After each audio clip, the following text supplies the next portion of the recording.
Hi, I'm Jane McCallion. And I'm Adam Shepherd. And you're listening to the ITPro Podcast, where this week we're talking about the role of data in improving community medicine and health. Data has become increasingly valuable in all sectors, and healthcare is no different. Indeed, while big data and analytics may be a new slant on it, modern medicine is a scientific discipline governed by research, observation, and repeatability of experiments, all of which rely on data. Increasingly in the UK, providing the best healthcare services involves providing joined-up care. An individual may see many doctors, nurses, specialists and other practitioners during any given treatment, and, as we've seen through the COVID-19 pandemic, health is a community issue as much as an individual concern. That's why the Bradford Institute for Health Research established Connected Yorkshire, an initiative to connect data on primary, secondary, social and community care in order to speed up research and enable better treatment. Joining us this week to discuss the challenges involved with this programme, as well as the role that data can play in driving better healthcare, is Kuldeep Sohal, Programme Manager at Connected Yorkshire, part of the Bradford Teaching Hospitals NHS Trust. Kuldeep, welcome to the show. Hi Adam, hi Jane, thank you very much for having me today. Thank you for joining us. So, first off, could you tell us a little bit more about your background and about Connected Yorkshire's work? So I joined the Bradford Institute for Health Research over 4 years ago to develop the Connected Yorkshire programme. And in my first week at work, I was basically asked by my manager, the Director of Research, Professor John Wright, to develop a linked data set that links in all these disparate data sets from hospitals, from GP practices, from social care, and to get it linked and hosted by Bradford Teaching Hospitals. So it's a pretty momentous task, but that was my job. I guess that kind of paved the way really to everything that I've been doing for the last 4 years. One of the first things I probably looked at, one of the first things I did look at was what linked data models are already out there, what potentially are the options of being able to link these different data sets, and are there any existing data sets, for example, that we can use? And it was really apparent after a few weeks that actually the options are really, really limited. So we can either link data sets using patient consent, as we've done using the Born in Bradford study, which is a linked data set of 30,000 individuals. The only challenge with that, though, was that the time frame around that of getting that consent. The second option was about using existing anonymised data sets. Now, the problem with using existing anonymised data sets, though, is that you're unable to link then any other data sets to that. So it is just very much a standalone data set. The third option was to go to NHS Digital and submit an application for data, which is one of the options that we pursued. But that had implications around the time involved of getting those applications processed, and also the cost, because we are very much grant-funded applications at the Bradford Institute for Health Research. We don't have any core funding as such.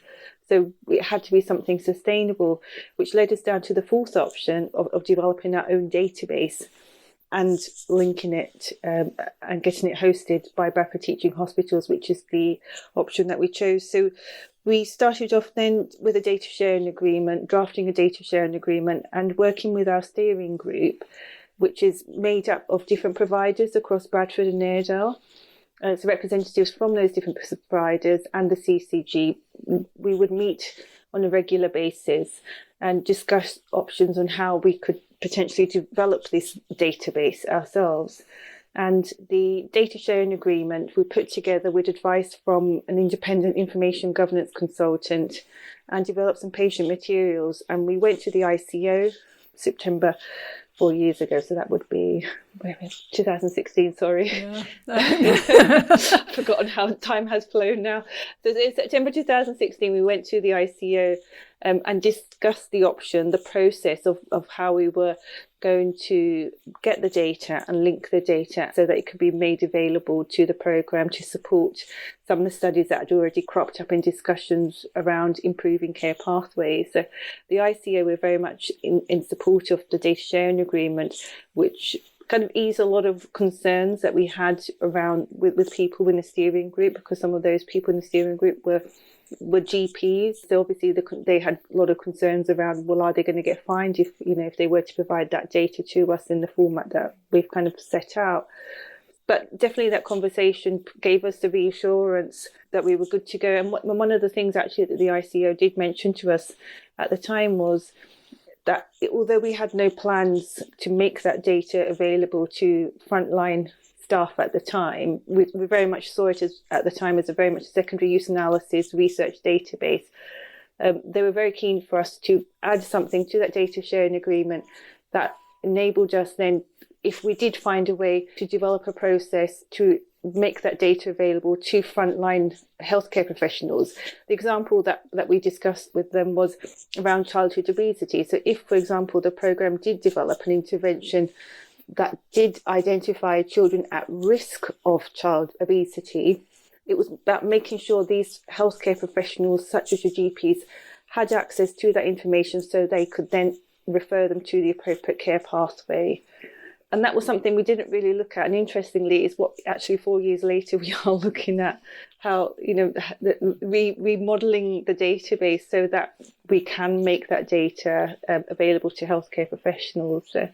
But yeah, so that journey has been a really incredibly challenging journey, as with any journeys people have when wanting to access data. But I think across in Bradford, because of the work that had been done around existing engagement with the public, because of the Born in Bradford studies, and how we'd been able to evidence use of data to inform policy and inform improvements, that really supported the case definitely locally, with our GPs, with our data providers, to sign those agreements. So we actually circulated those agreements in November 2016, and by March 2017 we got back every single data sharing agreement signed from all the GP practices across Bradford and Airedale, from the trust and from the local authority. And we thought that the hard work that's brilliant, really, that you managed to, that there weren't really any holdouts, that while there were people who had reservations initially, once you got kind of the go-ahead or the reassurance from the ICO and so on, that everybody came on board. Absolutely. I mean, we did do a lot of engagement work with the local medical committee, so as well as a steering group. So we were there wherever we could be with any forum to inform them about that. And in terms of, there wasn't too many concerns. We did have some concerns from a few GPs where we were asked to make some minor changes to the agreement, which we did.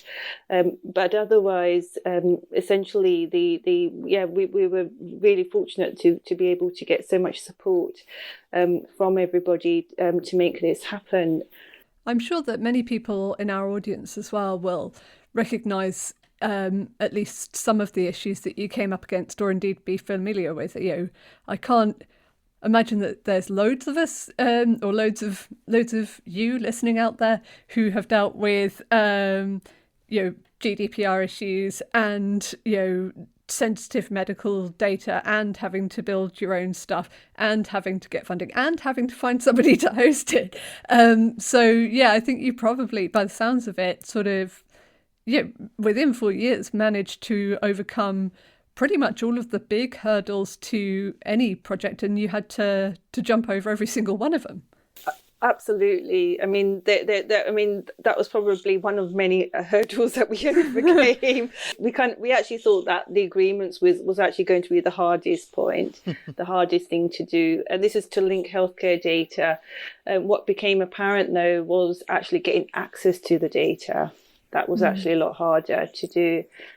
We had thought that we'd be able to work with clinical systems such as TPP, because across Bradford we are fortunate that every single GP provider uses System 1. The hospital uses a lot of System 1 modules, so does the Mental Health Trust, and the local authority had just moved over to the Adult Social Care System 1 module as well. as well as Airedale Hospitals, very much on System 1. So we thought that the process would be that we'd be able to go to TPP and get that. Unfortunately, for a number of reasons, we weren't able to do so. So we actually then had to sort of look at another option, which took another year then to develop. Well, it took us another year then to get the data that we wanted, and a year later, because we had to look at other options. So that question of data portability and data accessibility is one that comes up quite often in any kind of data-led project. Now, Connected Yorkshire doesn't just work with medical data. It also includes data on social care, mental health, a range of different areas. Has the process of integrating these different types of data sets been challenging? Definitely. So as you said, linking data across primary care, it's apparent, the use of the way that information is recorded by different GPs. But even within the hospital itself, we had a new electronic patient record last year. There's still a number of other existing databases that have been used. And again, as you said, within other organisations, such as even a local authority, data's held in so many different databases, and being able to transform that data into what we're doing at the moment into a common data model is definitely a challenge for us. But by overcoming this challenge, by working through this process, it will mean, though, that data, when we provide that to analysts and to researchers to support service improvement projects, will make the process a much more slicker and faster in the future, and also will hopefully as well as resolve a lot of the queries that end users might have regarding the data as well, because of the different formats that it's in. So yes, it's part of the work that we're doing now, sort of just develop it into a common data model. Have any organisations similar to your own, or say NHS trusts, been in contact at all to see how you've done it? Have they shown any interest elsewhere in the country in pursuing something similar? Yes, we've had discussions with a number of people over the years to do this, and so the Connected Yorkshire database is very much at the heart of the Act Early programme and the ARC programme, and with it being as part of these larger programmes, means that's part of the process, and part of the work involves working with other colleagues in different regions and supporting them on that process. So sometimes it's just maybe sort of just reviewing data sharing agreements, or them asking questions about how the data is linked, what variables or what the pseudonymization process may be. But definitely there's definitely interest to across different regions for to have better understanding. And it's something we are hoping to sort of maybe put together a bit more coherently over the next few months about, I guess, some kind of toolkit on how we've done that. The only challenge, though, with linking data is that whilst it's okay to do that across healthcare, where NHS number is recorded, the biggest challenge for us has been where there's no NHS number, and there's no way, then how do you link the data if there's no existing NHS number? And that was a challenge that we've been looking at for the last 3 years, because the Born in Bradford linked data set actually links healthcare data with education data.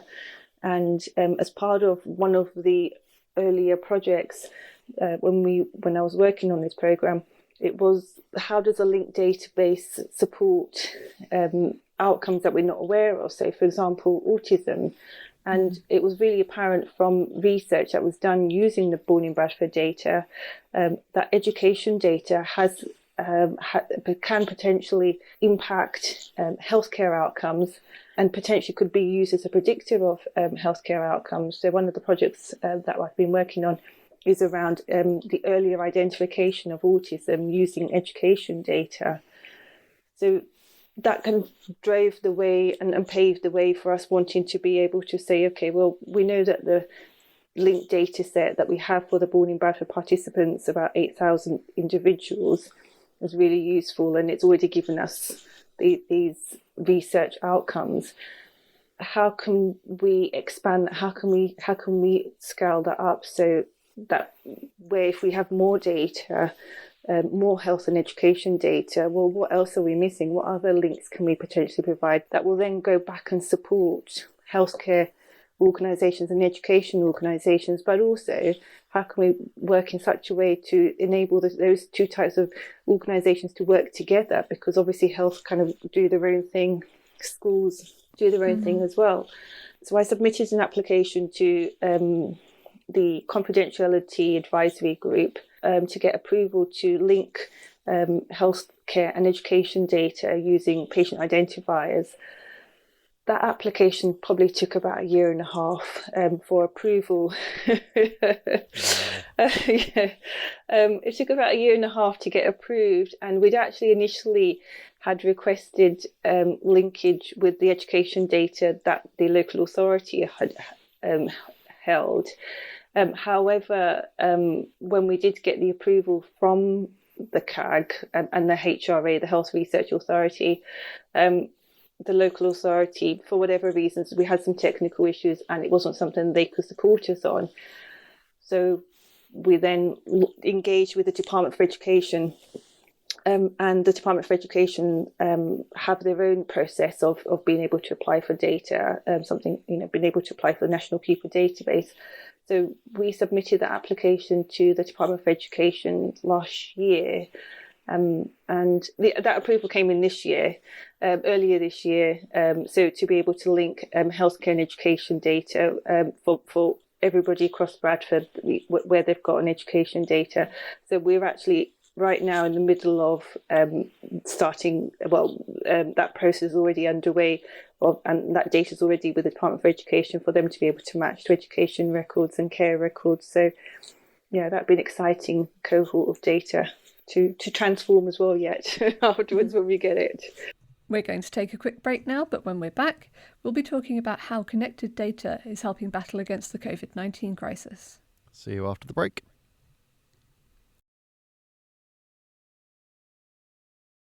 Welcome back. So, Kuldeep, by the sounds of it, Connected Yorkshire processes an awful lot of data and information. How have you approached the challenge of dealing with that kind of scale of data? How have you had to design your systems in order to cope with that? So we've had challenges around the space, I guess, of being able to hold that level of data, but also to process that data. And whilst the IT department at Bradford Hospital is amazing and has provided us with lots of RAM and the processing power, we knew that there's probably still a better way of being able to do this. And originally, a few years ago, we were looking at trusted research environments where the data could be held in a trusted organisation, in a research organisation, so that then the data could be then provided to analysts securely. And for whatever reason, because we were working through agreements or working on just trying to get hold of the data and right now developing data architecture, we've never been quite ready to actually host that data in a trusted research environment. But over the last year, since the development of the Yorkshire and Humber Care Record Population Health Management Platform, we've been in discussions with them, and we asked whether we could pilot the platform and be able to start hosting that data in the Yorkshire and Humber Care Record platform, and that's something that we've been really grateful for. It's an opportunity that they provided to us, and it's something that we currently are doing at the moment. So we've started to upload some linked data sets, linked primary and secondary care data in the platform, and have started working through processes whereby we still make sure that all our governance processes and our security process have not changed. So it's as per our ethics application, our ethics approval that we have, as because it is a research database, and making sure that all those processes are aligned to our existing agreements as well. So there's nothing contradictory to any of those either agreements or processes or in the Yorkshire Humber Care Record platform. That's been a major move for us, because we know that the added value of being able to provide users to the data without them having to come to the Bradford Institute for Health Research, without having to provide them with a PC to be able to work from, is massive. And what that does is that opens up opportunities for us to be able to collaborate with lots of other organisations up and down the country, because what we don't have is a huge resource of analysts and researchers. So it's really important for us that we can collaborate with other organisations, with universities, because they've got some incredible expertise within those organisations that can help us analyse that data and help us drive those improvements more locally. Have there been any particular challenges in making data accessible to these analysts and researchers? Yeah, so the challenges before has been very much around traditionally the model that other organisations, including the Balding Bradford team, have used is providing researchers and analysts extracts of that data, which they then hold in a secure environment within their organisation, or they have to come and work at the Bradford Institute for Health Research, which kind of doesn't work really if you live quite far away from Bradford. Especially not at the moment. Yeah, since remote working has been is now the norm. Nobody wants to go into an office to be able to access that data. So that was definitely a challenge that we wanted to be able to overcome. And by having the trusted research environment, by having the Yorkshire Humber Care Record platform, helps address that challenge, because what it means is that we can then provide the access that individuals need, and they can access that data wherever they are, and the data is held in a secure location, in a secure environment, and they can only access that data. The other aspect to that as well is that we know that data is not out of date. So when you provide people with extracts of data, pretty soon it gets out of date. Whereas by providing them with data within the trusted research environment, it means that data, if there is any additional data that is useful to that individual, that can be updated. So they're not working on out-of-date data, which is also a really, really key thing, an important thing. Yeah. So speaking of working with data specialists, data scientists, data engineers, they're some of the most highly sought after professionals in the IT industry. Have you found recruitment and staffing to be a challenge in this respect? Yeah, definitely. For our, I think it's we don't really have many posts that we can recruit to at the moment. That's for various other reasons, local funding and as such as well. But definitely, I think if you're looking at within the NHS, though, in general, the data scientists do tend to probably more attracted to other regions or within the private organisations. But that's why one of the key aims that we're trying to develop as part of this of the Connected Yorkshire programme is a collaborative programme.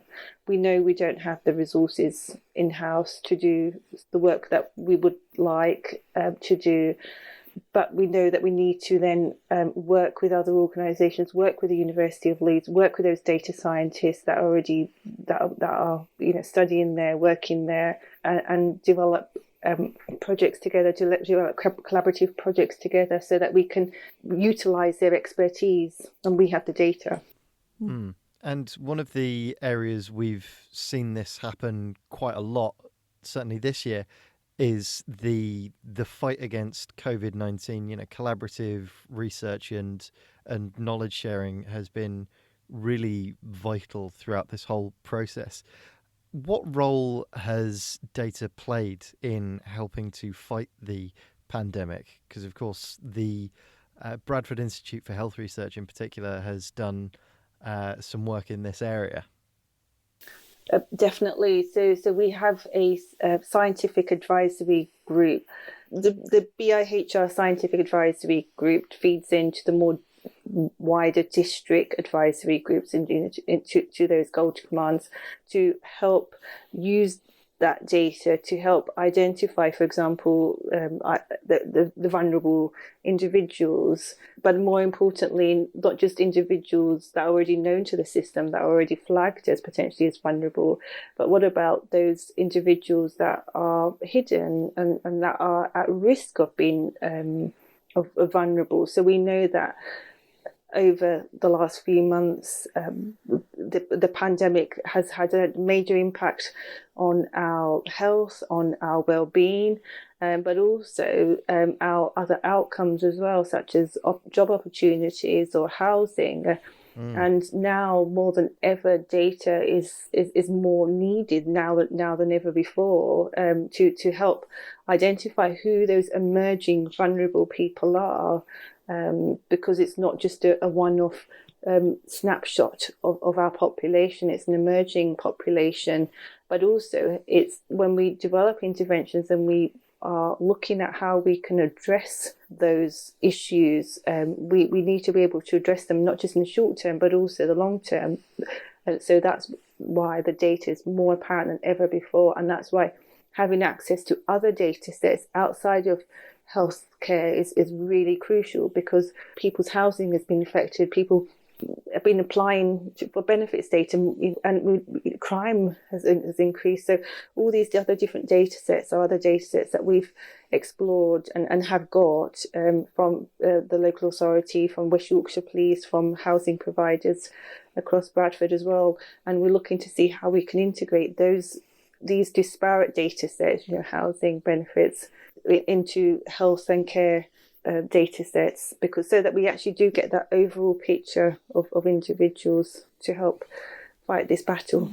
And I think that's something that's very important to remember in all areas of data science, not just health and social care. There is no such thing as isolated data. Every single data set or variable is going to have some kind of impact on other data sets within that environment, whether you're a public sector body or a private sector business looking at sales forecasts and whatnot. The more of that kind of holistic overview of your data that you can have, the more insight you'll be able to generate from it.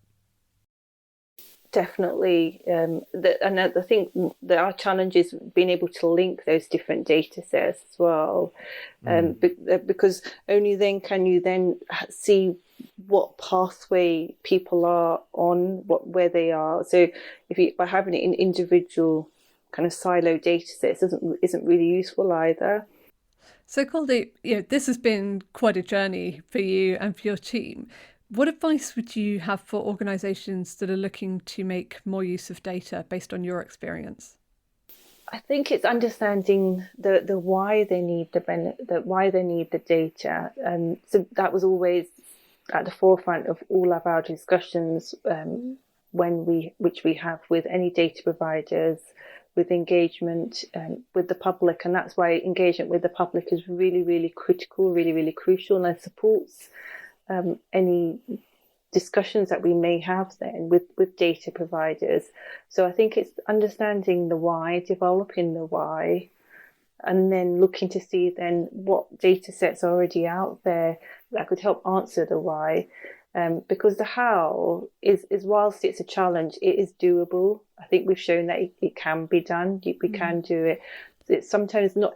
So I think the challenge is very much sometimes not able to understand the why. And whilst in academia and researchers, we're used to being able to formulate the why questions, I think the challenge is probably more around healthcare systems who've not had linked data before, who haven't yet been able to actually figure out what is that question that they're trying to answer. We do have people that will say to us, well, you just need to link primary and secondary gear data. But why? What question is that you're trying to answer? Well, we just need that data. Yeah, but what are you going to do with it? How are you going to use that? How is that going to improve population? And that's something that takes time to develop. And I would always suggest, though, that that's something is very much as important as the actual process of being able to have access to that data. But I think what we've been able to show definitely in Bradford is that it is possible to get access to the data so long as there's a question to answer. Well, unfortunately, that's all we've got time for today, but thank you very much to Kuldeep Sohal, Programme Manager at Connected Yorkshire, for joining us. Thank you, Adam and Jane, for having me today. It's been a really interesting chat. Thank you very much. You can find links to everything we've spoken about in the show notes and even more on our website, itpro.co.uk. Don't forget to subscribe to the ITPro Podcast wherever you listen to podcasts, and if you can, leave us a rating and a review. We'll be back next week with more from the world of IT, but until then, goodbye. Bye.